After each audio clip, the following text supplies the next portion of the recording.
Our DNA is like a library found in the nucleus of our cells, with thousands of books. Some of these books, called genes, are extremely important because they carry the recipes for every single protein found in the cell. Some of these proteins are necessary in all cells, like cytoskeletal proteins, but other proteins, like neurotransmitters, are necessary only in certain cell types, like neurons. Gene regulation is what allows the right cells to make the right proteins at the right time. Now, on a molecular level, DNA is made up of 2 strands of nucleotides, so each gene is just a segment of this nucleotide sequence. And there are 4 types of nucleotides. These are adenine, guanine, thymine, and cytosine, or A, G, T, and C. Now, the entire DNA molecule is wrapped around structural proteins called histones that package the DNA into nucleosomes, like when we roll yarn into a ball to keep it compact and organised. Altogether, the entire yarn with the DNA plus the histones is called chromatin. The process of decoding the information stored in the DNA is called gene expression, and it includes transcription and translation. Transcription is where the enzyme RNA polymerase uses the gene as a template to create a molecule that can leave the nucleus. This molecule is called messenger RNA, or mRNA, and it has the same nucleotide sequence as the gene, with one tweak. It has uracil nucleotides, or U, instead of thymine. This message is encoded so that any 3 nucleotides equate a specific codon, which codes for an amino acid, or is a stop codon, which means that the protein is complete. In translation, specialized proteins in the cytoplasm, called ribosomes, use the mRNA template to create a string of amino acids that make up the protein. Gene regulation can occur at the level of transcription, post-transcriptional, which is between transcription and translation, or at translation. Let's start with transcriptional regulation. And to understand that, let's start with a deeper dive into transcription. Transcription begins with general transcription factors binding to a unique DNA sequence called the promoter, just upstream from the gene. General transcription factors help unwind the DNA helix so the RNA polymerase can transcribe the gene. However, general transcription factors can only bind to the promoter sequence if the DNA is not too tightly packed around the histones. Usually, genes that the cell uses frequently, like the hemoglobin genes in red blood cells, are packed more loosely and therefore easier to access. An interesting form of gene regulation, called epigenetics, can also make genes more or less accessible for gene transcription factors and RNA polymerase. Epigenetics refers to chemical modifications that selectively activate or silence certain genes without modifying the nucleotide sequence of the gene. These changes can occur in the histones or to the DNA itself. For histones, this usually happens through acetylation, which is adding an acetyl group to them, deacetylation, removing it, or through methylation, adding a methyl group. When an enzyme called acetylase adds an acetyl group to the histones, this decreases their attraction for DNA, so the genes become more easily accessible for RNA polymerase. On the other hand, if another enzyme called histone deacetylase removes an acetyl group, it has the opposite effect, increasing the attraction between DNA and histones, so DNA wraps more tightly around the histones and makes the genes less accessible. Methylation, on the other hand, can both increase and decrease transcription, depending on how many methyl groups are added. If only one methyl group is added, this decreases the attraction between the DNA and the histone, so the genes are easily accessible. If we add 2 or 3 methyl groups to it, however, the histone will repress or lock down, preventing the transcription of those genes.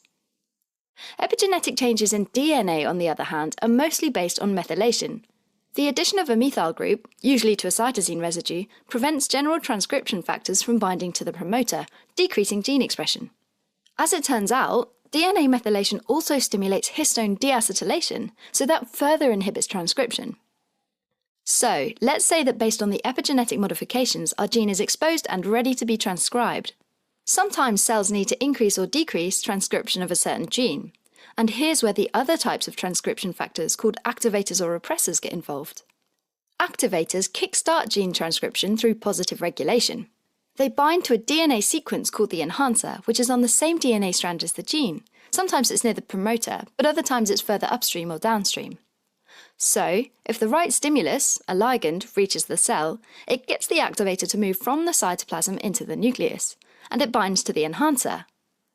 Once the activator is bound to the enhancer, it can loop the DNA around in such a way that it makes it even easier for general transcription factors and RNA polymerase to bind the promoter region. In addition, activators help recruit histone acetyltransferases, which also promote binding of RNA polymerase and transcription. On the other hand, there are repressors, which inhibit gene transcription through negative regulation. Repressors bind to a DNA sequence called the silencer, which is also on the same DNA strand as the gene. When the repressor is inactive, it's floating freely in the cytoplasm. But when the repressor protein is active, it moves into the nucleus, binds to the silencer sequence, and prevents RNA polymerase from binding the promoter, thus inhibiting transcription. Repressors can also recruit histone deacetylases, which also inhibit binding of RNA polymerase and transcription. The thyroid hormone receptor is an interesting example because it can act as a repressor and as an activator, depending on the situation. When there's no thyroid hormone in the cytoplasm, the thyroid receptor behaves like a repressor. It's bound to another protein called a co-repressor, and they bind to the silencer sequence of the DNA, and they recruit histone deacetylases, inhibiting transcription. However, once the thyroid hormone enters the cell, it binds to the thyroid receptor, and this induces a conformational change in the receptor. It's like the receptor has an epiphany, and now it behaves like an activator, releasing the co-repressor and binding a co-activator instead. The receptor and the co-activator then bind to the enhancer region, and they recruit histone acetylases, stimulating transcription. Once a gene is transcribed, we move into post-transcriptional regulation, which includes RNA splicing and processing. The freshly made RNA has the exact same nucleotide sequence as the gene. However, genes are made up of both coding sequences, which are called exons, and non-coding sequences, which are called introns. So RNA has to be spliced, meaning a molecular protein complex called a spliceosome comes in and it removes the introns from the RNA molecule, making messenger RNA, or mRNA, a much more efficient message. It's kind of like video editing, so you cut bits of the raw footage for a much cleaner final cut. Something interesting can happen here, which is called alternative splicing. For example, let's say there's an RNA strand like this, exon 1, intron 1, exon 2, intron 2, exon 3. Depending on which protein the cell needs to make, the spliceosome might do a few different things. It might result in 1, 2, or 3 of the exons as separate pieces of RNA, each going on to make a protein, or it could cut out the sequence from the start of intron 1 to the end of intron 2, thus taking exon 2 along. In this case, only 2 proteins will be synthesized, the products of exon 1 and exon 3. Ultimately, all of the post-transcriptional changes are made to the RNA. The resulting RNA sequence is now called messenger RNA, or mRNA for short. However, it's dangerous for mRNA to exit the nucleus like this, because lurking in the cytoplasm there are enzymes called exonucleases. Exonucleases really like cleaving nucleotides off the mRNA ends, and remember, they all code for amino acids now. So, mRNA undergoes processing, meaning it gets a cap and a nice poly-A tail. Capping basically means RNA gets a protective 7-methylguanine molecule at its 5' end.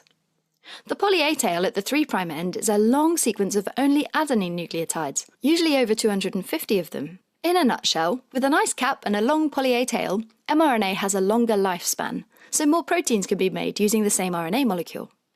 Now, rarely, another form of post-transcriptional regulation can occur, called RNA editing. This is where specific enzymes change the coding sequence by insertion, deletion, or substitution of nucleotides into the mRNA strand. These are called adenosine or cytosine deaminase acting on RNA enzymes, or ADAR and CDAR for short. ADAR converts the nucleotide adenosine to inosine, while CDAR converts the nucleotide cytosine to uracil. An example is apolipoprotein B, which is a protein that helps carry lipids in the blood. In the liver, the mRNA is fully translated into the protein ApoB100. In the intestine, the same mRNA undergoes a change. A CDAR changes the cytosine in the codon CAA, which codes for an amino acid, to a uracil, resulting in a UAA stop codon. That stops translation. As a result, the translated protein is a smaller variant called ApoB48. So, RNA editing helps determine where specific types of lipoprotein are synthesized. So, after splicing, processing, and occasionally editing, mRNA is finally safe in the cytoplasm, ready to be translated by a ribosome into a protein. The ribosome has two subunits called 40S and 60S, which work together to translate mRNA into a protein. Translation is divided into three main stages. There's initiation, which is where the 40S subunit of the ribosome recognizes the start codon and summons the 60S subunit to begin translating. There's elongation, which is where both subunits translate the codons into an amino acid sequence that makes up the primary structure of the protein. And finally, there's termination, which is where the ribosome recognizes a stop codon as a signal for 40S and 60S subunits to separate and release the protein. Translational regulation mainly happens during initiation. Normally, regulatory proteins called initiation factors have to bind to either the cap or the poly-A tail before the 40S ribosomal unit can begin translation. They give the final go-ahead. Conditions like starvation or stress inactivate these initiation factors, which shuts down translation at this stage in order to save energy. Alright, so as a quick recap, gene regulation occurs at specific stages: transcriptional, post-transcriptional, and translational. Transcriptional regulation includes modification of DNA and regulation through specialized proteins called transcription factors. Post-transcriptional regulation includes RNA processing, which includes splicing and addition of a cap and a poly-A tail, as well as RNA editing.